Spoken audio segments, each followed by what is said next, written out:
Wasatch Report, shooting straight on everything from prepping to politics.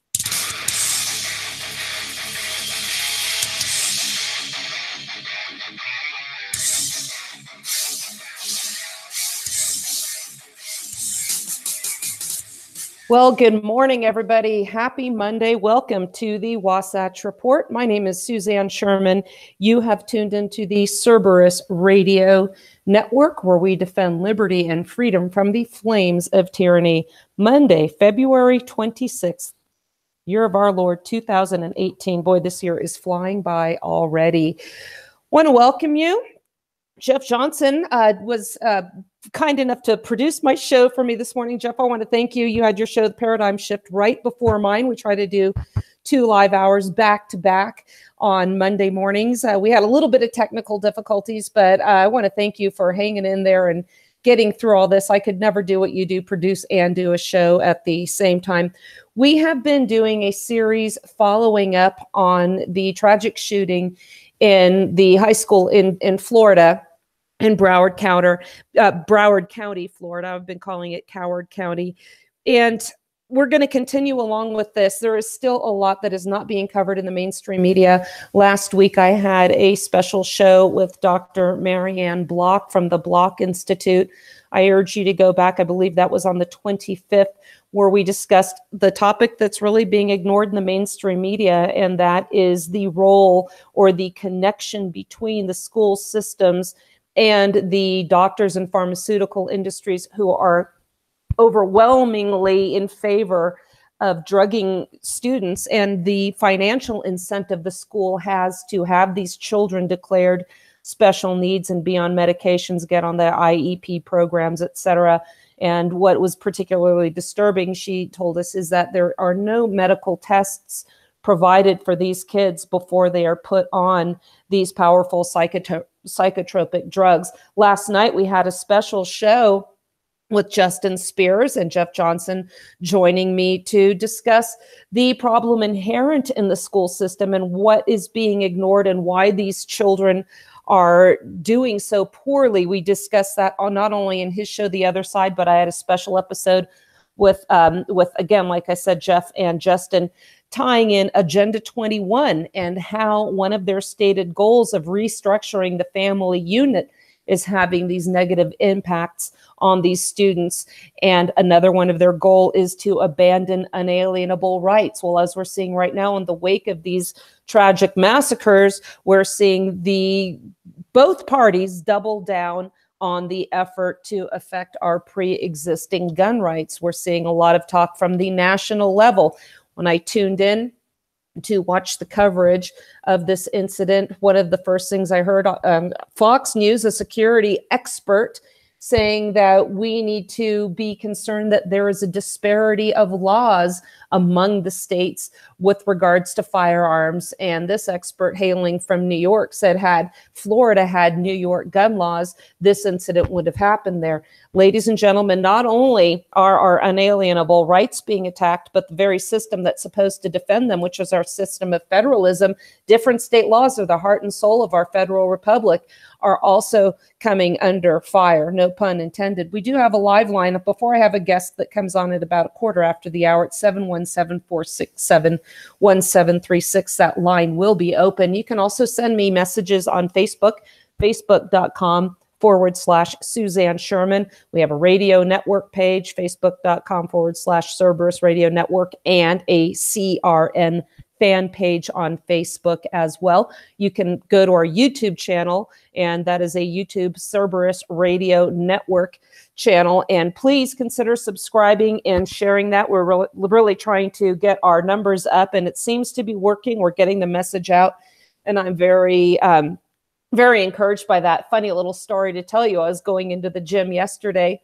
and when I got to the front desk to check in, one of the gals that works there said to the guy that was working with her, oh, this is the girl I was telling you about her radio show. You really need to listen. So we started talking. And, you know, what's encouraging, Jeff, is these two were millennials, and we're getting the message out in a manner because we're not attacking one side or the other and playing into these identity politics. They're really starting to listen to what we have to say because we're saying it again in a manner that other people are not. So it's been an encouraging few days, and I'm grateful for that. I want to turn my attention to something else that I came across. I've talked about before the connection between the education system as well as the medical institutions that are medical industry that have been favoring towards getting these kids on these psychotropic medications. Found another story where they're also focusing on the policies of Broward County when it came to reporting the crimes of the students. And they have not really been talking about that. And I want to talk about this a little bit. And what they're saying here, I'm going to find that article again, the truth about Broward County policing. Now, let me remind you something. If you recall, if you followed the election night last year, and I did in 2016, I should say, Broward County was holding up the election results in Florida. Broward County is part of the constituency of Debbie Wasserman Schultz. And we're now realizing there is a connection between the sheriff here, Israel, I believe his name is, and the Clintons, Bernie Sanders, Joe Biden, Wasserman Schultz. You see him posing with all of these people. So the real story, and here's an article out of the Burning Platform, so they did some research and connected the dots here for us. The real story about the Parkland shooting is not about guns. It's about Broward County making political, financial decision to stop arresting students in order to better their statistics, in order to gain state and federal grant money. They began to hide crimes and even hide evidence of crimes, even felonies. And this is how Nicholas Cruz flew under the radar and committed these murders. Now, I had come across this before where I realized, I found an article where they said they wanted to stop the, I guess, school to prison flow by treating the crimes differently that these students were being involved in and turning their attention to working with the student. And that's understandable. On the one hand, I really don't want the schools and the police departments being joined at the hip, so to speak, and having every incident reported. This is something that I've said before is very dangerous because with the electronic and government control now and accessibility to these students' records, anything they do is going to be on a permanent record. And as we have these enhanced background checks coming about, we're going to create a greater class of prohibited citizens simply based on school records. So we have a link on the education system where they benefit financially from kids being on these medications, because remember, if they can get better test scores, they have a better record of teaching these students. So they get better records, more money. They also get more money for the quote special needs kids. So this article says he stumbled upon was a Broward County law enforcement system that was in a state of conflict. The Broward County School Board and the district superintendent entered into a political agreement with Broward County law enforcement to stop arresting students for crime. The motive being the school system administrators wanted to improve their statistics, sound familiar, and gain state and federal grant money for improvements within. So what are we talking about? We're talking about national, federal, and state grant money affecting these schools and how they deal with students that are behaving poorly. What I have said from the very beginning is these schools need to be dealt with at a local level. And I mean local more local than just the states. These decisions, for instance, whether or not we want to arm teachers as a matter of policy, need to be decided by, I won't even say the states or the counties, but the local community, each school district, where parents can actually show up at the meetings and be heard. You are never going to get the attention of your federal legislator, who has absolutely no business even being involved in this in the first place. And you're really not going to get the attention of any state representatives. I've tried that myself, and you just get a form letter back. We know that these people have legislative staff assistants who handle these emails. They'll send a form email or letter in return, and they never read them. So what we have here is the statistics here of Black students and the disproportionate amount of crimes that they were committing here. He said Black students made up 2/3 of all suspensions during 2011-2012, despite compromising only 40% of the student body. So police officials at the very highest levels, of law enforcement entered into a plan. And there was a media advisory where they said that they were going to not prosecute all of these crimes. As soon as the Miami-Dade began to receive the benefits, political and financial, of this scheme, Broward County joined in. The approach in Broward was identical as that in Miami-Dade.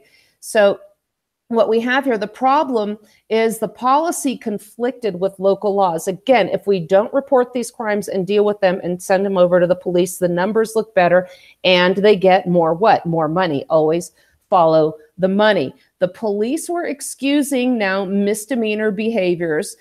Again, I'm conflicted here because I think some behaviors should be handled outside of law enforcement.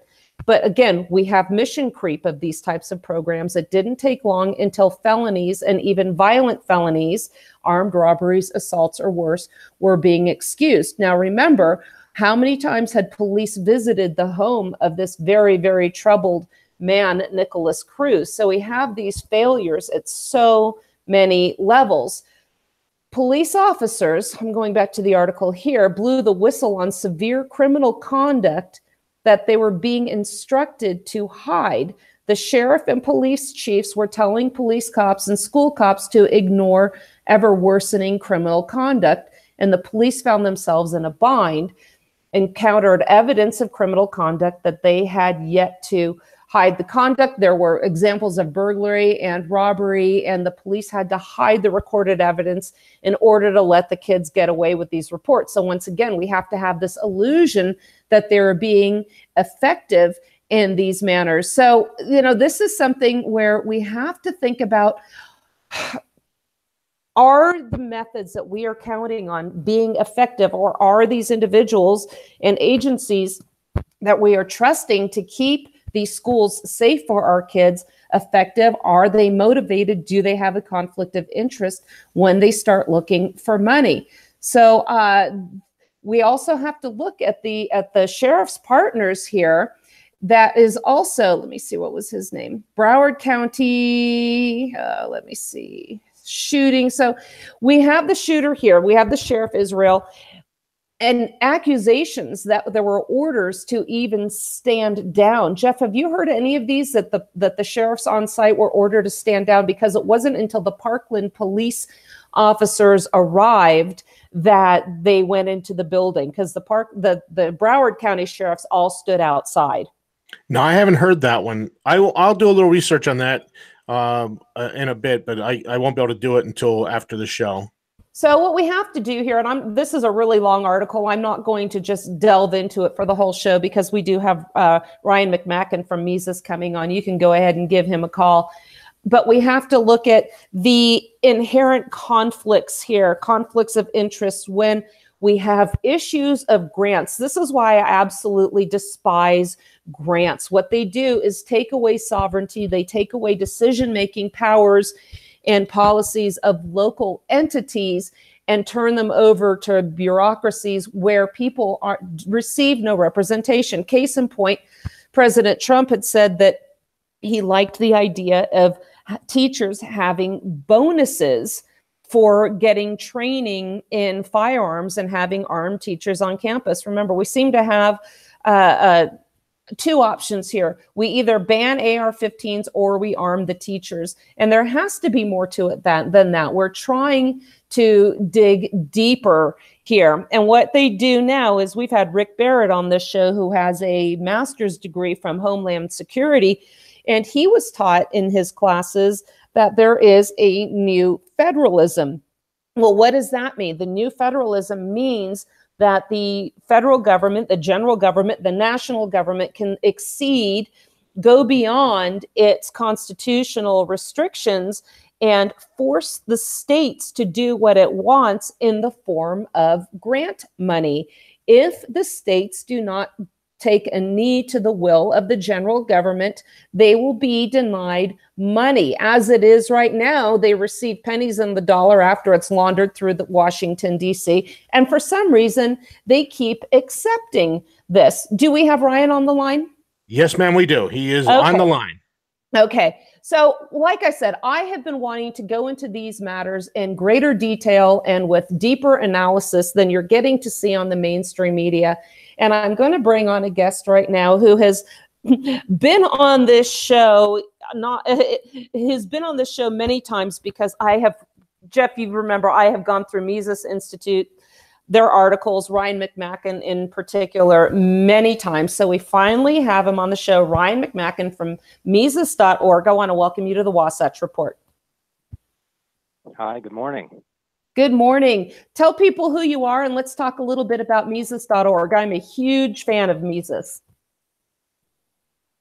Well, I'm the editor of Mises Wire and our non-academic publications at Mises.org. So we have a scholarly journal, and we have a lot of faculty who are PhDs in econ and stuff. But we also have me, who's a normal person, because I never finished my PhD. So I bring in and I publish articles that are intended for non-academics, and so we run a lot of those. Many articles per week. About 3 a day, at least, usually, touching on a variety of topics. A lot of them just strictly on economics, but also on issues like decentralization and other issues more generally apply to libertarianism and those sorts of topics.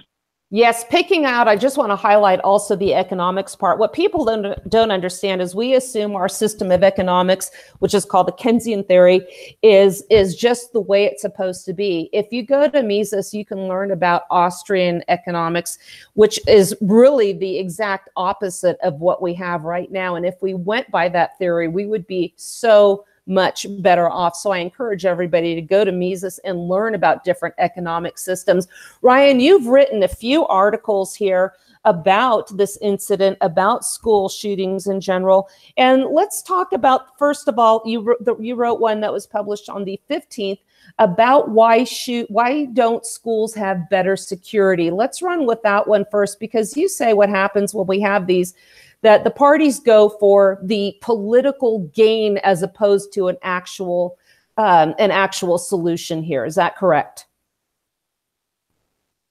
Yes, that's kind of what I'm hinting at, right? I can't know the motivations of what what's behind people's positions really ever, but I do find it odd that the issue of security is something that can be done now with current funding, can be applied immediately, and yet so many people, especially people who seem to be in favor of broad gun control type solutions, don't seem to want to apply security at the schools right now, which can be done without passing any congressional legislation at all. So that kind of makes me a little suspicious of why so wedded to this, why, the gun control issue, why is that so urgent, but we can't even put security in the schools? That's less urgent. That seems like an odd position to have. Now, I get it if people want to do both. If they want both security at the schools and they also want gun control, that at least makes some sense. But I find it odd when people come out and they're just vehemently against any kind of school security. Although I'm hearing that not just from gun control people, I hear it from all sides of the spectrum, because you'll hear, oh, well, we can't have school security because they'll be just like the airport, and we all know that schools are dreary places, and if you put security in place, they'll be like prisons, they'll be like fortresses. Now, in the article, I publish, I note that there are lots of places that have secure buildings where you go through security to get inside. And people don't even notice that a lot of the time that they're in a secure area. And of course, I note also that theme parks do this, not just Disney, but all the theme parks now, because they're motivated to not have a security incident like this inside that. So their secure areas and their revenues and attendance keep going up. People don't seem to think they're in a fortress there. So it would seem that the problem would seem to be something having to do with the airports or with the public schools, and especially the public schools in this case. So when I hear, oh, you can't have security in public schools because people will be searching students for drugs and it's already awful there. I'm like, well, all you're doing is telling me that public schools are awful. You're not describing security at all. You're not indicting the concept of security. But this seems to be kind of a knee-jerk reaction among large groups of people, not just gun controllers. So I kind of explore that issue a little bit because I think it's kind of odd that people are so opposed to it. Well, just like the issue of medications, you have a student that's having some issues. The quick knee-jerk response is, we've got a pill for that. Problem solved. Let's move on. And I want to go back and address the first point you made when you said, yes, you were just hinting. Obviously, we cannot get inside these people's heads and find out what their true motivation might be. But I, as an attorney, have been trained to always question what is motivating somebody and to consider what we call the totality of the circumstances. And one thing that we see when it's a crisis like this, or when we have, for example, a terrorist attack or war, what we always see is an expansion of government control at these school shootings. It will be more at the local level. We have it all the way up to Donald Trump talking about grants to give teachers if they will get bonuses to get a concealed carry permit. This has no business being done at the federal level, but it is just convenient that it always results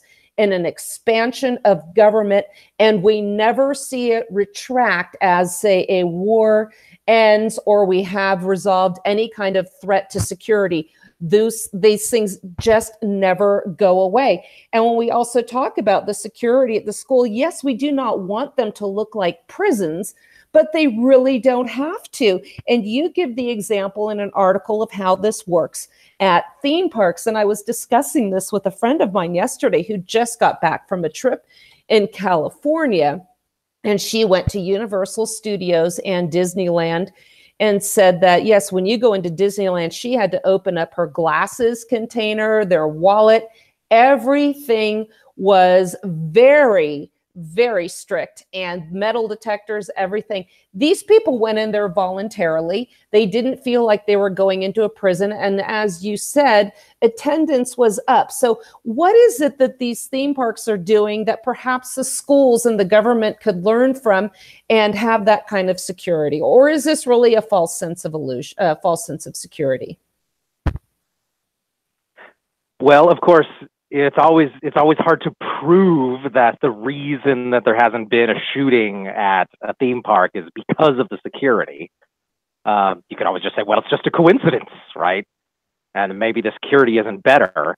But they are highly motivated to make sure that there isn't a shooting here, because they could actually get sued. And that's probably the direction we're moving in. I mean, I don't know how many more years longer defendants in these cases can be able to claim, oh, it was totally unforeseeable. You know, we can't have security because we couldn't foresee that someone would come in and start shooting up the place. Well, I mean, I think describing that sort of thing as totally unforeseeable is becoming less and less plausible in any sort of a trial. So the day is probably rapidly coming where you will start to be held accountable if you have shootings and so on in your movie theater or in your theme park or whatever. So they want to make sure that that doesn't happen. So I don't think, I'm not totally convinced by the idea, well, it's just a coincidence, you know, they put up some metal detectors and they never had a shooting, it's just a coincidence. Because I wonder about what all those other locations are doing that they are getting shootings. But if we look at what's going on here, we find that this quote unquote security that's put in place in a lot of these public schools, what they did is they put up some cameras and they hired like one guy who has no particular training, in this sort of thing. And one person doesn't really solve the problem. What solves the problem is, if you look at the writings of the consultants and what's actually being used in competent private sector places, is that you have trained personnel on site. And you can see this even at government institutions. I mean, public schools are especially bad as far as government institutions go, but I also note how I worked in a state capitol for several years, and that was a secure location as well. But there was armed personnel on site, and we did have, before it became a lockdown building, we had a guy come in with a gun and threaten people and all that, and he was shot dead. That's what happens when you have armed personnel on site. But schools, they got some laid back resource officers, they're called, or whatever. And so to point to that is, well, we're taking all these serious security steps. Well, I don't know. I'm skeptical. If the public schools do security as well as they do everything else, well, then I'm not exactly shocked that it's not doing a fantastic job. And then right there is where I think you really go in the right direction here, is we really need to look at the government schools themselves, because we are not seeing this at the private schools. We don't hear about it. I mean, my kids went to a private school when they were still in school in California. There were no metal detectors. Anybody could walk on and off campus. I wonder what it is about the government schools, why these kids who can get these firearms, they could go to a mall, they could go to a concert, they could cause much more damage and carnage, but they choose to go to these schools where they have to do their shooting in a hallway, in a classroom where they obviously can't get as many people. I think because, and again, I'm not reading the minds of these people, but it just seems to me that they are going to the place that they consider a source of their pain and anguish, and lashing out at those that they hold responsible. And that could very well be. I have to leave that up to the sociologists and psychologists, though, as I have no particular training in those topics. But yes, the question is, why don't they go to other places? Because you're right, malls don't have that sort of security, although they do have often armed personnel on site. But of course, they don't go to stadiums because firearms aren't allowed in those places anymore. And there are an increasing number of large public venues where they don't allow free carrying of weapons. Now, oddly enough, though, we do find that a lot of conservatives oppose that sort of thing. I think there's been sort of a kind of a pie in the sky idea of, well, if everybody just carries weapons, crazy people won't attempt to shoot up the place.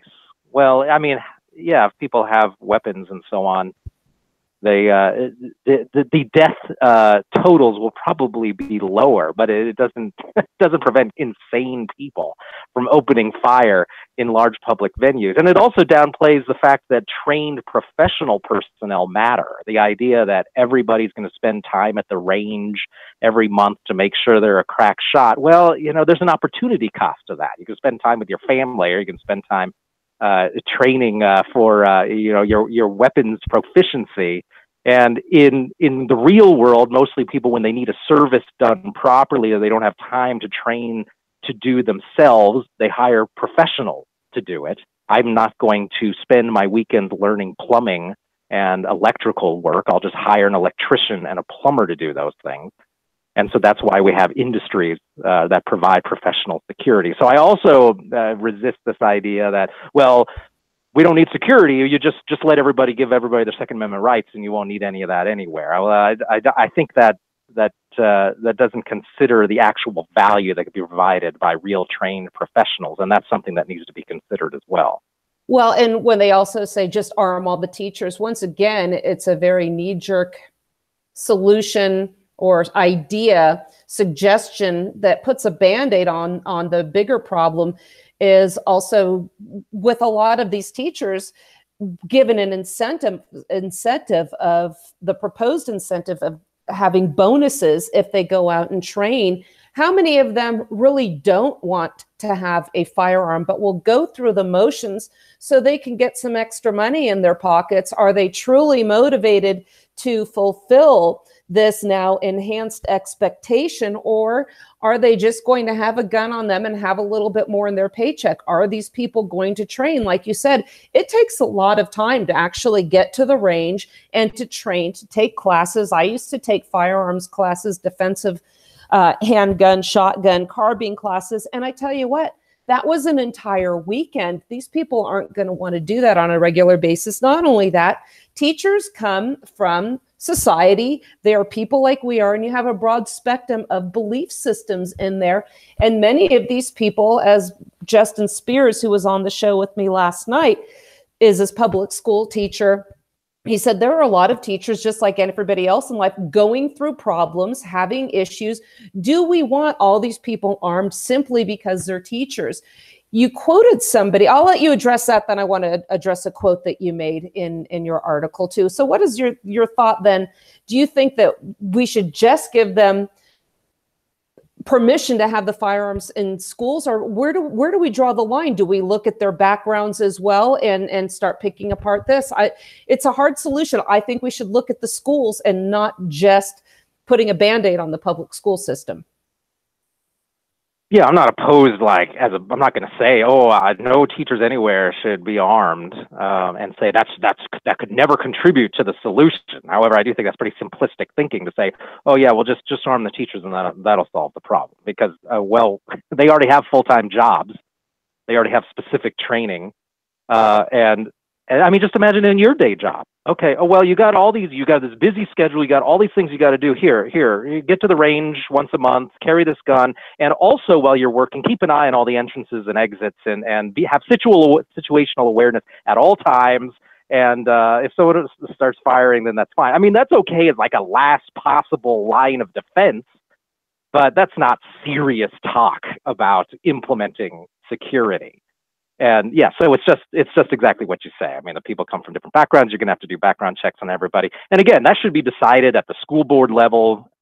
Fine, whatever, however they want to implement that at the local level. Just again, it's this weird allergy to professional security that I find kind of odd when people say, "Oh, just arm the teachers. We don't need any professional security."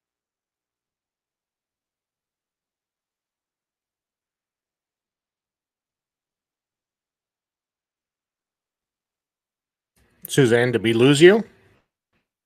I can hear, I'm here, but I don't hear Suzanne. I don't hear Suzanne either. I do not know what happened. Well, I'll just chime in here. This is Jeff Johnson. I'm her producer. I have a show right prior to hers. I work in law enforcement. And so the only problem we see is we had professional security at this location, and it didn't perform. He stayed outside. So yeah, again, this is the catch-22. Can you imagine, Jeff? Imagine though, if this were a private security firm, they would be sued into oblivion. I'm back. I'm providing service. My internet was cut down. Oh, hello. Sorry. Okay, I'm glad you're back. Well, we were just discussing this professional security, and what I missed your point there, Ryan, when Susan came back in. The other topic that's getting brought up about this is, look, we did have professional security at the school, these sheriff's deputies, and they did nothing. And interestingly, the left is saying, look, this proves that a good guy with the gun solves no problem. But of course, they want, quote unquote, good guys with guns to confiscate everybody's guns. Yeah, but there's millions of stories every year of people using their personal firearm to stop a threat to them or their family. I don't think that's incredible. I know. Okay, but, I'm gonna. But the response to what I'm gonna relinquish control back to Suzanne. Go ahead, Ryan. So, I think that's an important point to bring up. Is the issue of, we had security there and they didn't do anything. But then the question is when we sue the sheriff's department and they are sued into oblivion because they provided no services, which they said they would provide, right? Because they stood outside and did nothing while students were slaughtered inside. Can you imagine what would happen if that were a private firm that had been contracted to provide security services in that case? It would be such a huge scandal. But since it's the sheriff's department, we're just going to keep hearing about what heroes they are a couple of years from now. And this is the issue. When I was training with my trainer for firearms, we were reminded, and we've heard about this, the Supreme Court, even though they had no authority to come down with this opinion, has come out and said that law enforcement officers are under no obligation legally to protect any individual. This is why when we were doing hostage and home invasion training in my classes, we would have a mannequin holding another mannequin, pretending that that is an invader with your child. And he said a police officer is going to walk in there, see this guy with a gun to your kid's head, and back right on out and call the hostage negotiation team. In the meantime, these children are vulnerable, just like in the school situation. So he said, this is really on you. But now translate this from a home protection scenario to one now where you can have hundreds of kids in the immediate area. It is very difficult because we have done this where we trained shooting where you want to hit one target, but might miss and hit another one, or hit what is beyond if the bullet goes through.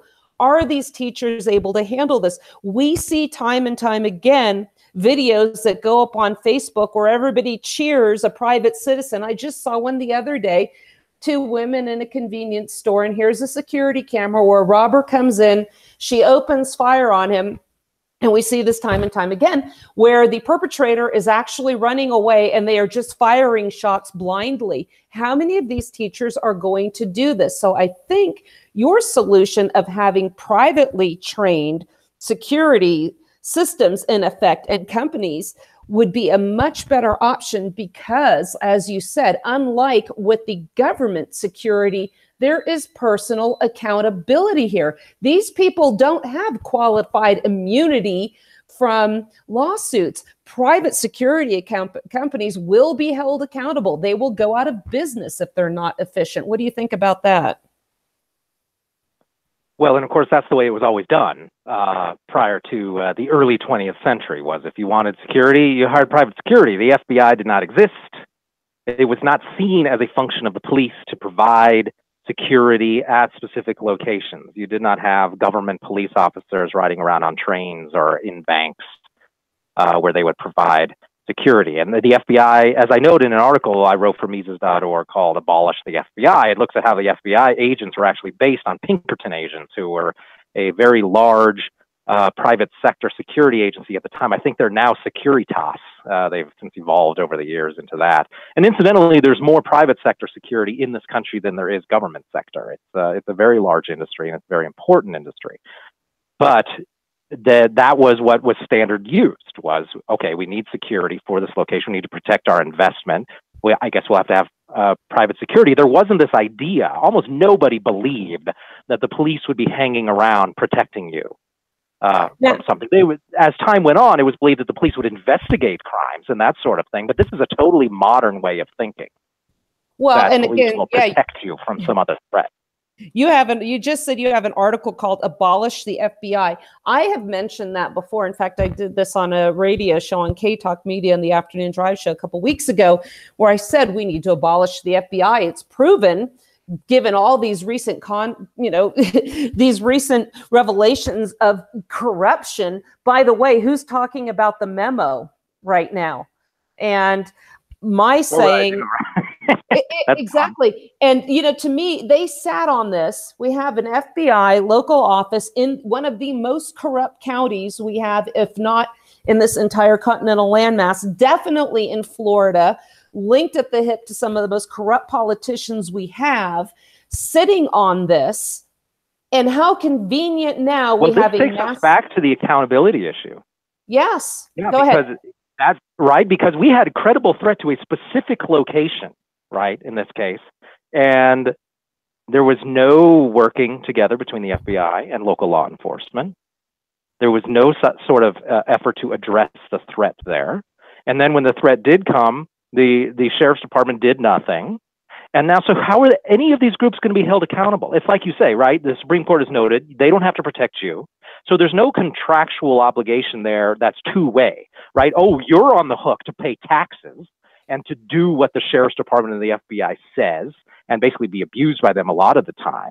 But they don't have to protect you. They have no reciprocal responsibility to you whatsoever.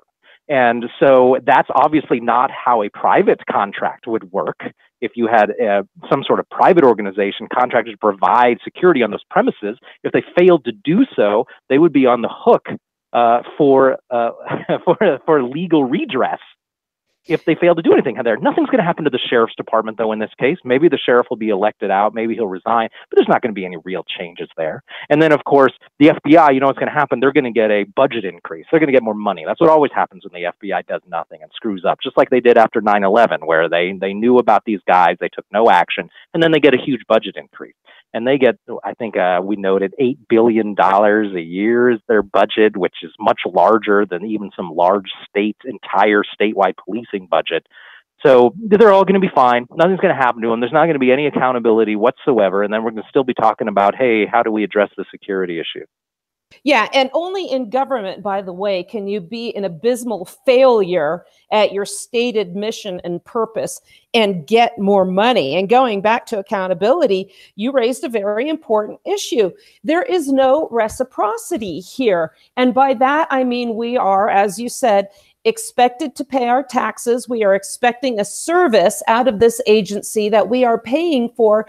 And lo and behold, they are not obligated to perform. Now, when we first go into law school, we take our first contracts, law school class, we are told that there has to be good and valuable consideration for you to have a valid contract, meaning each side gives something up for a benefit. It's called quid pro quo. But when you're dealing with the government and you're a taxpayer, that contract theory, that consent theory doesn't seem to take effect. But you as a citizen, taxpayer, chattel of the government are expected to perform entirely your obligation that they state. They decide for you what your tax obligation is. If you do not perform, guess what? They come at you with ultimately the threat of violence, and you will be at the end of a gun. Right. And so keep in mind that these are the same agencies that will be enforcing these gun laws that we're being told will solve the problem. So once you got gun runners moving in and moving those through, oh, yes, I'm sure the same wonderful, competent agents at the FBI and the Sheriff's Department will be coordinating closely to ensure that this is all addressed. Now, of course, it could be because they're actually motivated then to enforce gun laws more than they are to enforce any sort of situation that creates safety for children. Because what's the advantage in them for rushing into a school where they might get shot? Whereas there is greater advantage in confiscating guns. There's money in that, just like there is in the war on drugs. And so it could be that they would prosecute a war on guns with much more alacrity than they would attempt to come to the aid of children in schools. But the fact of the matter is even if they do screw up big time, there's nothing you can do. You can't sue them. And then when people do sue them, we're told, oh, well, that's just taxpayer money anyway, because of course none of these individual agents can ever be held accountable for anything. It's the money is just going to come out of the taxpayer pocket. And so these are some major issues that would need to be addressed if you're looking at creating any real accountability on the side of the government. We got a long way to go on that.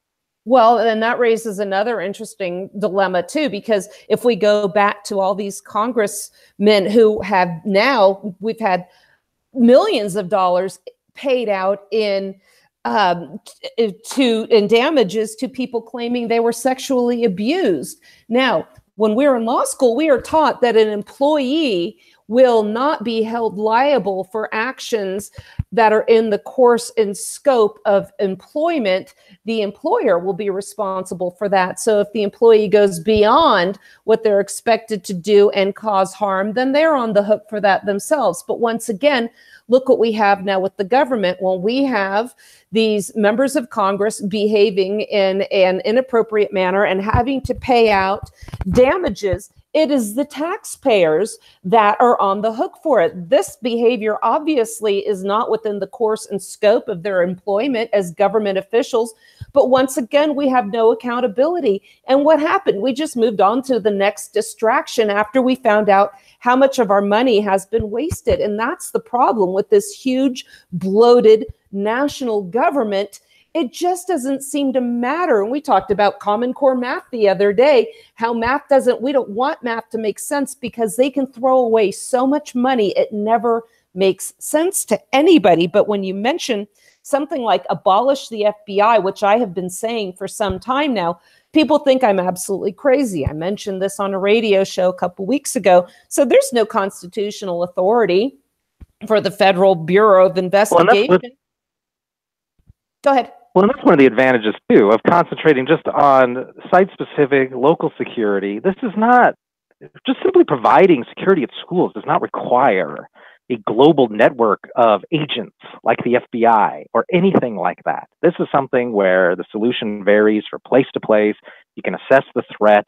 This idea that we need federal response to this sort of thing, that it requires federal funding. It's really just a matter of priorities, and that's what I noted in Wednesday's article on the topic, was that there are a couple things at work here, right? Because first of all, let's just be crystal clear that your actual risk of dying in a mass shooting, and I note this in the article, your lifetime risk is about equal to dying in a legal execution or being mauled to death by a dog. So I think we do a little bit of ourselves a disservice by even granting the terms of the debate to the people who say there's this existential huge crisis going on right now. So this is not a national crisis. The odds are so low as to be virtually zero in cases like this. Unless you think you're likely to die in a legal execution, then you don't think you're likely to be killed in a school shooting.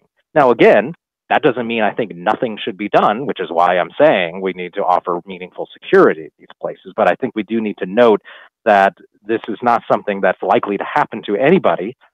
But at the same time, I think people actually know that on some level, which is why they seem so totally unwilling to make this an actual priority.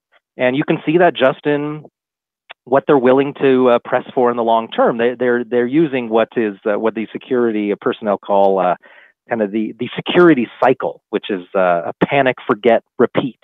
So something happens like this, we panic, then we're not willing to do anything, so we forget about it, and then we just repeat it again a few months later.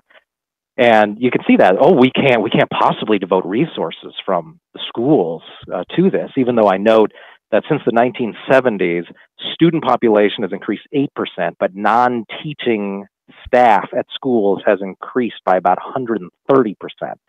So schools are not, they're not short on resources. I think they could come up with some place to hire some people for security, but they're not willing to do that because there's other sexier stuff that they'd rather spend money on, and the parents are fine with that. And they don't look into the security at their local at county, right? They're not asking questions about that, or almost never. There's not some exodus from these public schools where it seems that there is no security being offered. And so it's clear by their behavior, by their demonstrated preferences, that people don't care that much about security. Could it be because they recognize the risk is really low, or because they believe the school boards and the county commissioners will say, oh, that's just too much money, can't do it. Well, when you say that's too much money, what you're saying is, oh, it's not a priority for me.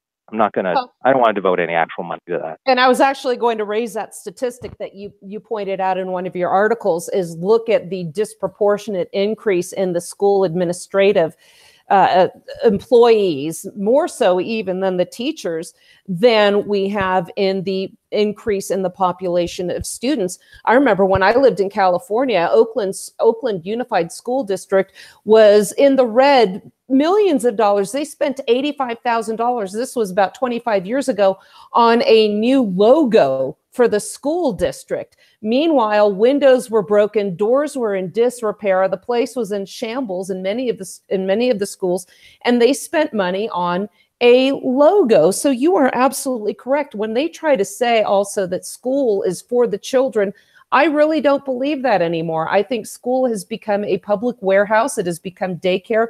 People accept this notion that the public school system is the only way to educate our children, at least for the masses. Obviously, we have the private schools, the charter schools, and another option that I'm going to be devoting more shows to is the homeschooling options. Dr. Paul was just interviewed, and he said, you don't see homeschooled kids do this. You don't see this happening at the private schools or the charter schools. And speaking of, I want to address something that is in one of these articles that you posted, is a quote by Jim Trum. After 9/11, we banned knives and box cutters on airplanes. We then banned liquids of more than 3 ounces. We understood the connection between these things that the loss of life that followed. So why can't we understand the connection between assault weapons and mass shootings? This is the rhetoric that we're seeing from, this was attributed to Occupy Democrats. And you have a very good answer for that. In the few minutes we have left, do you think you can expound upon that and what you put in this article? Well, yes, it was odd that that's being put forward as an analogous situation to banning certain types of rifles or whatever, right? It's because they're making my point for me. Because what he's saying is that, oh yeah, well, you shouldn't have. Now, I think I think on the issue of 9/11, a big reason that worked was because the FCC told people to just do whatever hijackers tell you, and let's just do whatever terrorists tell you. So in that case, even the box cutters wasn't the key factor, because the terrorists were massively outnumbered. They could have been overcome just with a few box cutters. But what happened at the time was the FCC told everybody, oh, if you have terrorists on your board, just do whatever they say on your plane. And so that was a huge contribution to what happened on that day, is that everybody just simply took orders from the terrorists because that was standard policy at the time. Well, nobody's going to do that anymore. You got a bunch of terrorists who say they do get box cutters onto a plane today. You got a bunch of terrorists, they hold them to your necks. Well, people are going to sit around and let you take control of the plane because they figure you're going to fly it into a building then. And so the key factor there wasn't even the weapons. It was actually the complacency of the people, which had been reinforced by federal regulation. Nevertheless, let's just say that the box cutters were the key factor, that 3 guys, 5 guys, whatever, could overpower an entire plane with these weapons. And so then the response was, oh, well, obviously we shouldn't have those weapons on the plane. But what this guy is saying is that, okay, well, we banned those weapons from the plane. So can't you see how we should ban semi-automatic weapons everywhere? That's, of course, not an analogous situation at all, right? Is he saying, oh, we should ban these weapons from this very specific place? And so what I'm saying is he's right. You should ban weapons from very specific high-risk places where you don't have, or you should preferably have also security in those places that can address any risks that can arise. I'm not sure I would be entirely comfortable on a plane where everybody could simply carry their weapons on board, because even there might be some idiot who's going to just start discharging weapons, and then the next thing you know, you got a hole in the hull of the plane. Now, so say that's a privately owned plane. Well, they have a right then to control what sort of weapons people carry on it. Now, so people understand the situation here, right? We have a situation where firearms and the plane don't mix. It's a privately owned plane, so we're going to control access there. Okay, fine, that all makes sense. All very logical. Makes same sense at certain buildings, right? We got a bunch of kids here. We should control the unapproved, unregulated carrying of firearms in this case. Although this would, of course, work best if it were a private building, and that makes sense. However, this does not translate over into, well, we got to disarm everybody just in case somebody tries to get on a plane with a weapon, or just in case somebody tries to get into a school with a weapon. First of all, that's just not realistic. The cost is immense. And then the burden that it places on society overall of enforcing those laws on everybody is huge. Whereas it's much cheaper, much easier, makes much more common sense to simply address the weapons carried and the risk in that one specific location. And so that's what this guy was accidentally making that point, was to address security, you should address it at specific locations and not society-wide, although he thought he was saying that airport security proves that you should just ban guns everywhere. Well, they're not known for being great thinkers. And, it really does show the disingenuous nature of what they're trying to put forth, because look, it's already against the law for us, unless, concealed carry permits are allowed in certain schools, but it's against the law for somebody to come into a school and murder people. We already have these laws. These bans are in effect. So as we, were talking about earlier in the show, how do we get around this? But I want to address something that you mentioned, and that is the inability of people to react in times of crisis. I always say that we should all have a survival mindset, situational awareness. Have you thought ahead of time how you would react to an imminent and immediate threat of loss of life to yourself or others? What would you do? These people overwhelmingly outnumbered a couple of terrorists with box cutters because they were told not to do anything. If I'm told not to do something, I'm not going to sit around and let somebody take down a plane or kill me because I'm afraid of getting stabbed by a box cutter. People have been conditioned to cower in the face of threat. Let me quote the words of Colonel Jeff Cooper. He actually was my firearms instructor, worked with him for over 30 years. The only honorable response to violence is an overwhelming show of counter-violence. We as a society need to get out of this surrender mentality and hope that everything's going to be okay. I want to refer you to a fantastic article. I actually did a show with the gentleman that wrote it. It's called Surrender is Never an Option. In fact, I'm going to go over that again on another show. We have to understand we cannot trust people that have already proven themselves intent on doing harm. To focus again on the disingenuous nature of the people that want to disarm us, what did Obama say? Americans can absorb another terrorist attack. We can absorb it, as horrific and frightening, awful, tragic as a terrorist attack is.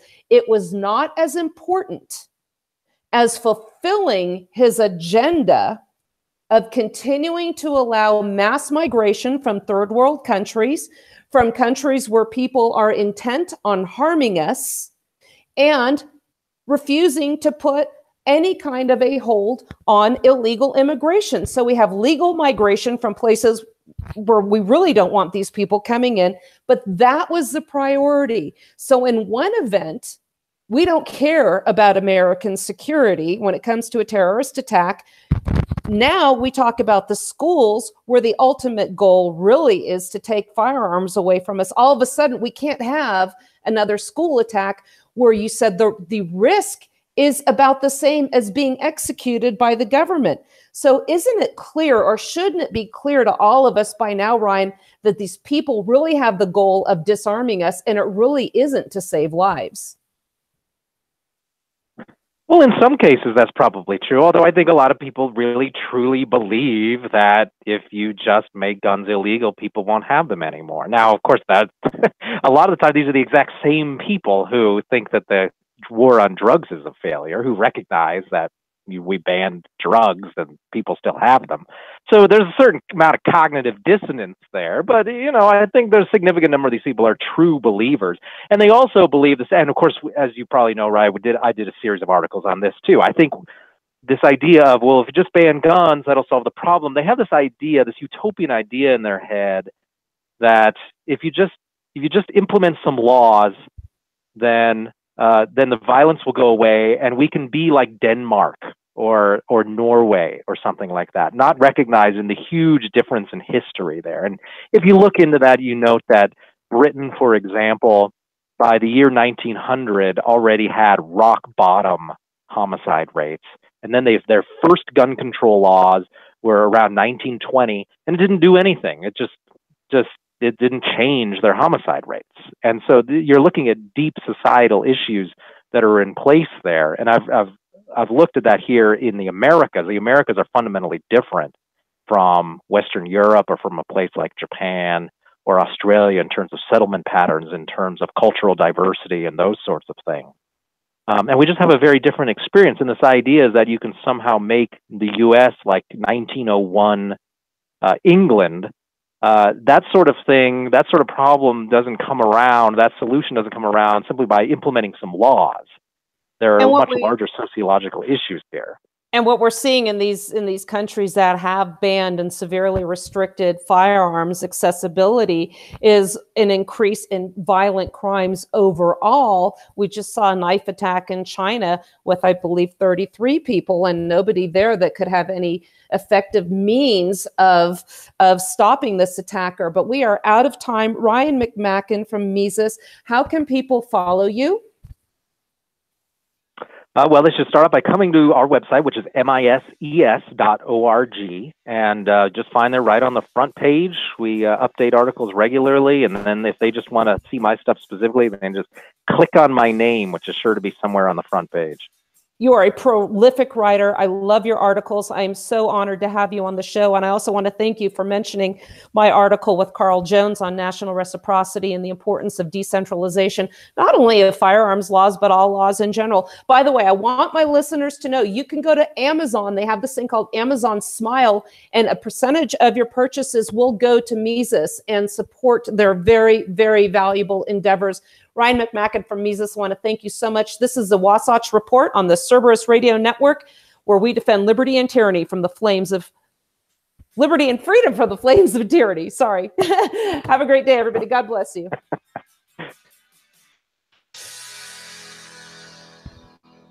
Great. Thanks, everybody. Thank you. I shouldn't read.